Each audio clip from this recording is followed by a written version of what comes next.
हर किसी को ज़िंदगी में उतनी ही जगह दो जितनी वो तुम्हें देता है, वरना या तो तुम खुद रोओगे या वो तुम्हें रुलाएगा। नमस्कार दोस्तों, आप सभी का स्वागत है अपने चैनल दीपू क्लासेस में। और जैसे कि आज तारीख है हमारी 9 अगस्त, तो हम लेकर आए हैं आपके लिए 9 अगस्त का करंट अफेयर का सेशन। इस सेशन में चुनिंदा और बहुत ही इंपॉर्टेंट फैक्ट विद क्वेश्चन लिए जा रहे हैं, जो आगामी आपकी वनडे एग्जाम में आपके लिए काफ़ी हेल्पफुल रहने वाले हैं। साथ ही साथ अगर आप इनको पढ़ते हो तो आप लोगों को अपने वातावरण में या सामाजिक तौर पर जितने भी बदलाव हो रहे हैं या जो घटनाएं घट रही हैं उनके बारे में भी आपको एक अवेयरनेस रहेगी। तो चलिए बिना किसी देरी के स्टार्ट करते हैं आज का सेशन। तो आज का पहला क्वेश्चन आप लोगों के सामने ये रहा, टोक्यो ओलंपिक 2020 में भाला फेंक स्पर्धा में नीरज चोपड़ा ने कौन सा पदक जीता है? तो बहुत ही ज़्यादा वायरल हो रहा है, तो इसका सही जवाब हो जाएगा स्वर्ण पदक। तो पहली बार एथलेटिक्स में किसी ने जीता है, तो इसके बारे में पढ़ते हैं। देखिएगा, नीरज चोपड़ा ने टोक्यो ओलंपिक 2020 में भाला फेंक प्रतियोगिता जेवलिन थ्रो में भारत के लिए स्वर्ण पदक गोल्ड मेडल जीता है। नीरज हरियाणा के पानीपत के निवासी हैं और इन्होंने 87.58 मीटर भाला फेंक कर यह उपलब्धि अपने नाम की है। यह टोक्यो ओलंपिक 2020 का भारत का 7वां पदक है, जो खेलों के एकल संस्करण में भारत के लिए अब तक का सर्वश्रेष्ठ पदक है। अगर कहा जाए नीरज को कितनी धनराशि पुरस्कार स्वरूप मिल रही है, तो लगभग लगभग 6 करोड़, कहा जाए 6 करोड़ दे रही है हरियाणा। बीसीसीआई दे रही है 1 करोड़। जो केंद्र सरकार है वो दे रहे हैं 75 लाख रुपए। रेलवे दे रहा है 2 करोड़। बहुत ज़्यादा रुपए मिल रहे हैं, याद रखिएगा। बढ़ते हैं आगे, तो टॉप 5 पदक विजेता जो इसके पहले हैं, 5 नहीं टोटल टॉप 7, तो उनके बारे में भी जिक्र कर लेते हैं। तो पहला पदक जीता था मीराबाई चानू ने वेट लिफ्टिंग में, रजत पदक था। दूसरा पीवी संधू ने बैडमिंटन में कांस्य पदक। लवलीन बोरगोहन मुक्केबाजी में है, ये महिला मुक्केबाजी, इन्होंने कांस्य पदक जीता। चौथा पदक जीता था भारतीय पुरुष हॉकी टीम ने, कांस्य पदक। और कहा जाए पुरुष हॉकी टीम ने अभी तक 8 स्वर्ण पदक जीते हैं, गोल्ड मेडल। रवि कुमार दाहिया जो कि रेसलर हैं, रजत पदक जीता है इनने। 6वें नंबर की अगर बात की जाए तो बजरंग पूनिया जो भी रेसलर हैं, कांस्य पदक जीता है। और नीरज चोपड़ा भाला फेंक में स्वर्ण पदक जीता है। ठीक है, बढ़ते हैं अगले क्वेश्चन पर। तो राम सुभाग सिंह किस राज्य के मुख्य सचिव चीफ सेक्रेटरी नियुक्त किए गए हैं हाल में? तो हाल ही में राम सुभाग सिंह हिमाचल प्रदेश के मुख्य सचिव बने हैं। तो हिमाचल प्रदेश की अगर बात हुई तो हिमाचल प्रदेश के इंपॉर्टेंट फैक्ट देख लीजिए। हिमाचल प्रदेश की राजधानी शिमला है। मुख्यमंत्री जयराम ठाकुर जो कि बीजेपी पार्टी से हैं। हिमाचल प्रदेश के गवर्नर राजेंद्र विश्वनाथ अर्लेकर। हिमाचल प्रदेश के मुख्य न्यायाधीश की बात करें तो लिंगप्पा नारायण। प्रमुख झीलें बहुत ही ज़्यादा इंपॉर्टेंट है, सुरताल झील, नाको झील, रेणुका झील, चंद्रताल झील, खजियाल झील, मछियाल झील, भृंगु झील, ये सभी की सभी कहाँ की हैं? हिमाचल प्रदेश की हैं। बहुत ही ज़्यादा कन्फ्यूजन करती हैं उत्तराखंड की झीलें और हिमाचल प्रदेश की। ठीक है, हिमाचल प्रदेश के जो प्रमुख दर्रे हैं जिन्हें पास कहते हैं, तो रोहतांग दर्रा, सिपकिला और बड़ा लाचा दर्रा, ये 3 दर्रे जो हैं जो हिमाचल प्रदेश के प्रमुख हैं। ईजी भी है याद करने में। लोकसभा में 4 सीटें हिमाचल प्रदेश की, राज्यसभा में 3 और विधानसभा की 68 सीटें हैं। अगर कही जाए हिमाचल प्रदेश के राजकीय पशु क्या है, तो राजकीय पशु है हिम तेंदुआ, राजकीय पक्षी है जुराना और राजकीय वृक्ष कौन सा है? देवदार। ठीक है, हिमाचल प्रदेश के 5 पड़ोसी राज्य हैं जो हिमाचल प्रदेश की सीमा साझा करते हैं, यहाँ पर कहा जाए टच करते हैं, तो पंजाब, हरियाणा, उत्तराखंड और उत्तर प्रदेश। लोक नृत्य में छपेली और तांडनाव, ये 2 लोक नृत्य हो जाएंगे कहाँ के? हिमाचल प्रदेश के। बढ़ते हैं अगले क्वेश्चन पर। तो सीमा सुरक्षा संगठन बॉर्डर क्या है? एक मिनट, सीमा सड़क संगठन बॉर्डर रोड ऑर्गेनाइजेशन ने दुनिया की सबसे ऊंची सड़क का निर्माण लद्दाख में किया है। यह सड़क किस दर्रे के पास है? तो ये उमलांग दर्रा के पास है। कहाँ पे? उमलांग दर्रा के पास। अब कहा जाए उमलांग या उलमिंग ला दर्रा कहाँ पे है? तो ये हमारा लद्दाख में है। ठीक है, इसके बारे में पढ़ते हैं। तो दर्रा क्या होता है? पर्वतों एवं पहाड़ों के मध्य पाए जाने वाले आवागमन के प्राकृतिक मार्गों को दर्रा कहा जाता है। जैसे मान लो ये 2 पहाड़ हैं, तो इसके बीच में अगर कहा जाए ऐसा एक कोई रास्ता है, तो ये क्या कहला जाएगा? दर्रा कहला जाएगा। ठीक है, आगे बढ़ते हैं। यह भू प्राकृतिक मार्ग है जिनसे होकर पहाड़ों को पार किया जाता है। दुनिया की सबसे ऊंची सड़क जिस पर मोटर वाहन चला जा सकते हैं, अब यह पूर्वी का या पर कहा जाए पूर्वी लद्दाख का उमलिंग ला दर्रा जो कि कितनी ऊंचाई पर है? तो समुद्र तल से 19,300 फीट ऊंचाई पर स्थित है। इस ऊंची पहाड़ी दर्रे से होते हुए BRO ने 52 किलोमीटर लंबी पक्की सड़क का निर्माण किया है। उमलिंग ला दर्रे की सड़क अब पूर्वी लद्दाख के चुमार सेक्टर के महत्वपूर्ण शहरों को जोड़ती है। लद्दाख के शहरों की बात की जाए तो जोजिला दर्रा, पेंसिला दर्रा, खरदुंगला दर्रा, उमलिंगला दर्रा, मिनताका दर्रा, अधिल दर्रा, आनकला दर्रा और थांगला दर्रा, ये सब कहाँ के हैं? हमारे लद्दाख के। तो जितने ये ऊपरी भाग के चीज़ें हैं, ठीक है, यहाँ से जम्मू कश्मीर से लेके यहाँ तक, तो जहाँ जहाँ पर्वतीय क्षेत्र पड़ता है, जहाँ जहाँ पर पर्वत पड़ेंगे, उनसे बीच में आवागमन की आवश्यकता होगी। इसके लिए लोग बागों ने वहाँ पे रास्ते बना लिए हैं, यहाँ पर कहा जाए प्राकृतिक रास्ता खोज लिया है, उन्हीं को दर्रा कहा जाता है या पास कहा जाता है अंग्रेजी में, ठीक है। बढ़ते हैं आगे। तो अगला क्वेश्चन देखिएगा, किस केंद्र शासित प्रदेश ने जल के बारे में जानकारी देने के लिए 1 महीने के अभियान पानी माह शुरू किया है? तो बहुत ही ज़्यादा इंपॉर्टेंट ऐसा हुआ है लद्दाख में। तो लद्दाख ने 1 महीने चलने वाला पानी माह आरंभ किया है। किस लिए? क्योंकि जल के बारे में जानकारी देगा। इसके बारे में देखिएगा, इस अभियान का मुख्य उद्देश्य जल जीवन मिशन के कार्यान्वयन की गति को बढ़ाना है, मतलब इसका जो कार्यान्वयन है वो और तेज़ी से हो सके, तथा स्वच्छ पानी के महत्व पर ग्रामीण समुदायों को सूचित करना है, ठीक है, कि मतलब स्वच्छ पानी का क्या होता है, दूषित पानी पियोगे तो बीमारियां हो जाएंगी, संक्रमण हो जाएंगे, ठीक है। लद्दाख के बारे में देखा जाए तो लद्दाख भारत का केंद्र शासित प्रदेश है। स्थापना 31 अक्टूबर 2019 में हुई और पहले क्या था, जम्मू कश्मीर में था, लेकिन अब जम्मू कश्मीर से हटके ये लद्दाख बन गया है केंद्र शासित प्रदेश। पहले जम्मू कश्मीर पूरा था, ऊपर का भाग ये पूरा राज्य में था। अब यहाँ पर जम्मू और लद्दाख अलग अलग 2 केंद्र शासित प्रदेश बन गए हैं। पहले थे हमारे 29 राज्य और 7 केंद्र शासित प्रदेश, 29 में से 1 हट गया तो हो गया 28, अब केंद्र शासित राज्य हो गया 28, और कहा जाए 7, तो यहाँ पे 2 और जुड़ गए हैं, तो टोटल कितने 9 केंद्र शासित प्रदेश हो गए हैं, ठीक है। लद्दाख की राजधानी की बात की जाए तो ये देखिएगा, लद्दाख की राजधानी लेह और कारगिल हो जाएगी। उपराज्यपाल की बात करें तो राधा कृष्ण माथुर। उच्च न्यायालय के मुख्य न्यायाधीश पंकज मित्तल। प्रमुख झील कहा जाए तो पैगोंग झील, बहुत ही ज़्यादा इंपॉर्टेंट क्वेश्चन, पैगोंग झील अभी करंट में भी था। लद्दाख हवाई अड्डे की बात की जाए तो कोशक बकुला रिपोचे एयरपोर्ट, ये कहाँ का है हमारा लद्दाख हवाई अड्डे का नाम है। क्षेत्रफल की दृष्टि से सबसे बड़ा केंद्र शासित प्रदेश कौन सा हो जाएगा? लद्दाख। आपको कमेंट बॉक्स में बताना है कि सबसे छोटा केंद्र शासित प्रदेश कौन सा है क्षेत्रफल की दृष्टि से, जनसंख्या की नहीं, क्षेत्रफल की दृष्टि से, ठीक है। पाक अधिकृत कश्मीर जिसे POK कहा जाता है को किसके साथ शामिल किया गया है? तो लद्दाख के साथ शामिल किया गया है, ठीक है। बढ़ते हैं अगले क्वेश्चन पर। तो भारतीय रिजर्व बैंक ने रेपो दर और एक होता है रिवर्स रेपो दर। रेपो दर होता है जिससे ब्याज लेता है और रिवर्स रेपो दर होते हैं जिस पे चुका देता है उसके बाद जिस पे लगता है, ठीक है।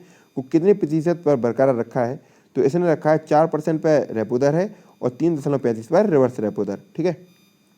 देखिएगा रेपो रेट क्या होता है, जब हमें पैसों की ज़रूरत हो और हम अपना बैंक अकाउंट खाली हो तो बैंक से कर्ज लेते हैं और इसके बदले हम बैंक को ब्याज चुकाते हैं। और इसी तरह बैंकों को भी जब अपनी ज़रूरत पड़ती है तो वो किससे लेते हैं? तो वो भारतीय रिजर्व बैंक से कर्ज लेते हैं और बैंक की इस लोन पर रिजर्व बैंक को जिस दर का ब्याज चुकाना पड़ता है उसे क्या कहते हैं? रेपो दर।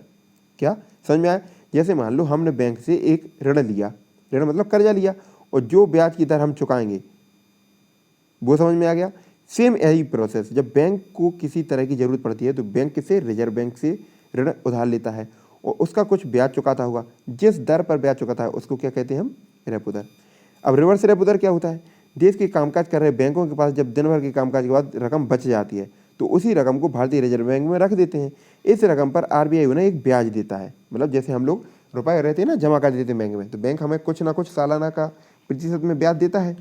तो ऐसे ही जब बैंकों के पास में रुपए अधिक हो जाता है तो वो क्या करता है? RBI को दे देता है रुपए, और RBI से कुछ ब्याज दर पर ब्याज मिलता है। तो जिस ब्याज पर इसे रुपए मिलता है उसको क्या कहते हैं? रिवर्स रेपो दर। दोनों एकदम क्लियर हो गई होंगी, ठीक है। देखिएगा, तो RBI ने अपनी मौद्रिक नीति की समीक्षा पेश की है। इस बार रेपो दर में कोई बदलाव नहीं किया गया है। रेपो दर हमारी वही हो जाएगी 4 और वो हो जाएगी 3.35। प्रमुख ब्याज दरें 4% पर बरकरार हैं और रिवर्स रेपो दर भी 3.35 पर यथावत रखा गया है। वही मार्जिन स्टैंडिंग फैसिलिटी रेट और बैंक रेट को 4.25% पर रखा गया है। इसकी कोई पढ़ने की आवश्यकता नहीं है। भारतीय रिजर्व बैंक का मुख्यालय कहाँ पे? मुंबई में है और गवर्नर शशिकांत दास है।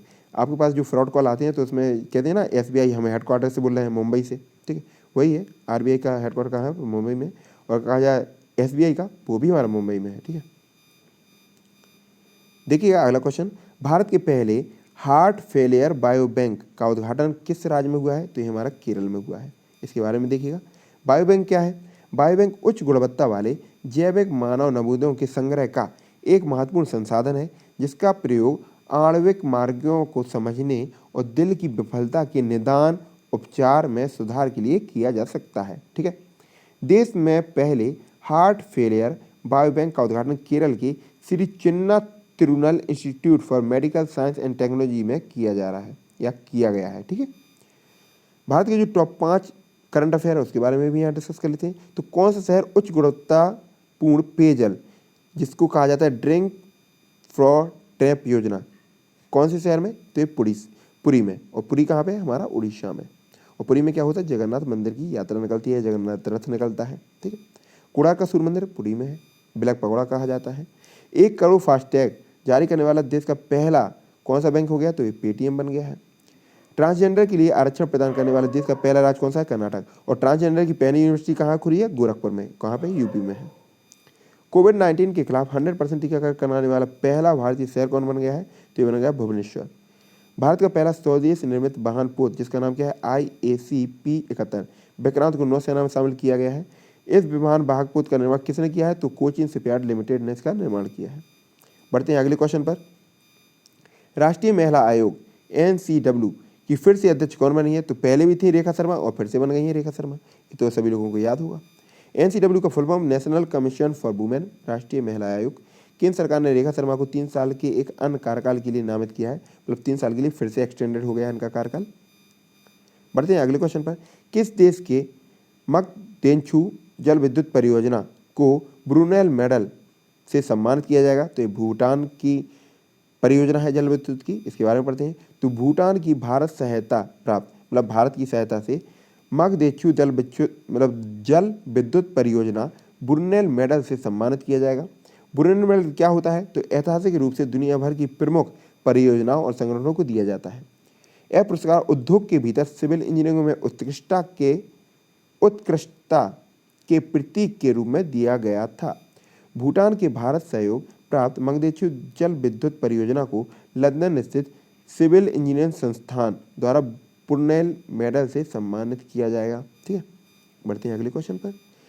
किस IIT संस्थान ने ई-रिक्शा के लिए भारत की पहली स्वदेशी मोटर को विकसित किया है? मतलब जो ई-रिक्शा रहती हैं पहले वो बैटरी से चलती थी, तो बैटरी से ही चलने वाली स्वदेशी मोटर को विकसित किया है। तो ये किसने किया है? IIT मद्रास ने। इसके बारे में पढ़ते हैं।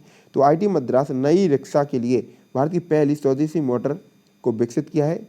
इस तरह अब विदेशों से मोटर मांगने की जरूरत नहीं पड़ेगी। जो अभी सौर पैनल से चलती थी या फिर कहा जाए बैटरी से, तो वो जो मोटर यूज़ में लाते थे वो विदेशों से लेते थे, लेकिन अब खुद भारत का बन गया है। अगला क्वेश्चन देखिएगा। रेंज प्रौद्योगिकी का दूसरा IEEE अंतर्राष्ट्रीय सम्मेलन किसके द्वारा आयोजित किया गया है? तो DRDO। तो DRDO के बहुत सारे उपलब्धियां हैं जो हमारे भारत को मिली हैं, तो इसके बारे में देखते हैं। तो देखो, DRDO ने वर्चुअल रूप से इस सम्मेलन की आयोजित किया। क्यों किया? क्योंकि कोविड-19 चल रहा है। इस सम्मेलन में, एक मिनट रुकिएगा जरा, चलेगा। इस सम्मेलन में रक्षा प्रणालियों के परीक्षण और मूल्यांकन से संबंधित उपलब्धियों को प्रस्तुत किया गया है। DRDO अध्यक्ष की बात की जाए तो सतीश रेड्डी हैं। उन्होंने परीक्षण और मूल्यांकन में भविष्य की चुनौतियों का सामना करने के लिए रेंज टेक्नोलॉजी में हाल के विकास को अपनाने का महत्व पर प्रकाश डाला है। DRDO के अध्यक्ष ने परीक्षण और मूल्यांकन में भविष्य की चुनौतियों का सामना करने के लिए रेंज टेक्नोलॉजी में हुए विकास को अपनाने का आह्वान भी किया है। वही सेम चीज़। IEEE की बात की जाए तो institute of electrical and electronics engineering. ठीक है। DRDO की बात हुई है तो इसके बारे में संपूर्ण जितने फैक्ट होते हैं वो सब देख लेते हैं। इसने क्या क्या योगदान दिया है, कौन सी मिसाइल दी है, कौन सा रॉकेट दिया है, कौन सा कहा जाए जो कुछ भी दिया है, उपलब्धि दी है, वो देखते हैं। तो DRDO full form defence research and development organisation, कई बार हमने डिस्कस किया लेकिन एक बार फिर से कर देते हैं। रक्षा अनुसंधान और विकास संगठन, स्थापना 1958 में हुई, मुख्यालय नई दिल्ली में, अध्यक्ष जी सतीश रेड्डी है। सिंधु नेत्र उपग्रह DRDO ने, जिसकी पहली स्वदेशी मशीन पिस्तौल ASMI DRDO ने। आकाश NG मिसाइल का सफल परीक्षण DRDO ने। एंटी रेडिएशन मिसाइल रुद्रम का सफल परीक्षण DRDO ने। कहाँ से किया है? ये सब आपको पता है, उड़ीसा के तट से। जिसके पहले एयरड्रॉप कंटेनर सहायक NG का सफल परीक्षण DRDO। CRPF के लिए रक्षिता बाइक एम्बुलेंस, जो किसके लिए? CRPF के लोगों के लिए DRDO ने विकसित किया है। संत मिसाइल का सफल परीक्षण DRDO। स्वदेशी हाई स्पीड ड्रोन अभ्यास का सफल परीक्षण DRDO। कोविड-19 के उपचार हेतु 2DG नामक दवा को किसने विकसित किया? DRDO ने। बहुत सारी एक्सरे में कोविड-19 बीमारी को या फिर कहा जाए उसकी मौजूदगी का पता लगाने के लिए आत्मन आर्टिफिशियल इंटेलिजेंस आत्मन AI DRDO द्वारा विकसित है। तो ये हो गए थे हमारे टॉप 10 क्वेश्चन। अब इन्हीं क्वेश्चन का रिवीजन कर लेते हैं। टोक्यो ओलंपिक 2020 में भाला फेंक स्पर्धा में नीरज चोपड़ा ने स्वर्ण पदक जीता है, 7वां मेडल हो जाएगा। राम सुभाग सिंह को किस राज्य का मुख्य सचिव बनाया गया? तो हिमाचल प्रदेश का। सीमा सुरक्षा संगठन यानी कि बॉर्डर रोड ऑर्गेनाइजेशन ने दुनिया की सबसे ऊंची सड़क का निर्माण लद्दाख में किया है, किस दर्रे के पास है? तो इमलिंग लादर्रा। किस केंद्र शासित प्रदेश ने जल के बारे में जानकारी देने के लिए 1 महीने का अभियान शुरू किया है? जो हो जाएगा पानी माह। और एक आजाद क्षेत्रफल की दृष्टि से सबसे बड़ा केंद्र शासित प्रदेश। भारतीय रिजर्व बैंक ने रेपो दर और रिवर्स रेपो दर तो वही है पुरानी 4.00 और 3.35। रिवर्स रेपो दर और रेपो दर हमने दोनों समझा दिए हैं आपको अच्छे से। भारत के पहले हार्ट फेलियर बायो बैंक कहाँ पर बनाया जा रहा है? केरल में। राष्ट्रीय महिला आयोग की फिर से अध्यक्ष बनी है रेखा शर्मा, 3 साल के लिए फिर से बना दिया गया है और आगे के लिए। किस देश ने मग देछू जल विद्युत परियोजना को ब्रुनेल मेडल मिला है? लंदन से मिलता है। किस लिए मिलता है? किसी भी परियोजना के लिए मिलता है, तो ये भूटान का हो जाएगा, भारत के सहयोग से स्थापित हुआ है। किस IIT संस्थान ने ई रिक्शा के लिए भारत की पहली स्वदेशी मोटर बनाई है? तो IIT मद्रास ने। और आखिरी क्वेश्चन, रैन प्रौद्योगिकी पर दूसरा IEEE अंतर्राष्ट्रीय सम्मेलन किसके द्वारा आयोजित हुआ है? तो ये DRDO द्वारा। तो ये थी हमारी आज की 9 अगस्त की करंट अफेयर का सेशन। आशा करते हैं चीज़ें स्पष्ट हुई होंगी। चैनल पर पहली बार विजिट कर रहे हैं तो सब्सक्राइब करके बेल आइकन पर जरूर प्रेस कर लें, ताकि जब भी हमारी वीडियो डले तो आपको तुरंत नोटिफिकेशन उसका मिल जाए। ठीक है, दोस्तों के साथ जरूर शेयर करें। अगर लगता है कि जानकारी सार्थक है, मेरा प्रयास सार्थक है, तो प्लीज़ सेशन को लाइक करें, दोस्तों के साथ में जरूर शेयर करें। जितना भी मित्र मंडली आपकी पढ़ती है साथ में सबको शेयर कीजिएगा। ऐसे ही हंसते रहिए, पढ़ते रहिए, मुस्कुराते रहिए। बाबा टिकट, जय हिंद। मिलते हैं नेक्स्ट सेशन में, तब तक के लिए धन्यवाद। और आज से आपका UP पैट की महासंग्राम भी स्टार्ट हो रहे हैं, तो चैनल पर जरूर विजिट करते रहिएगा।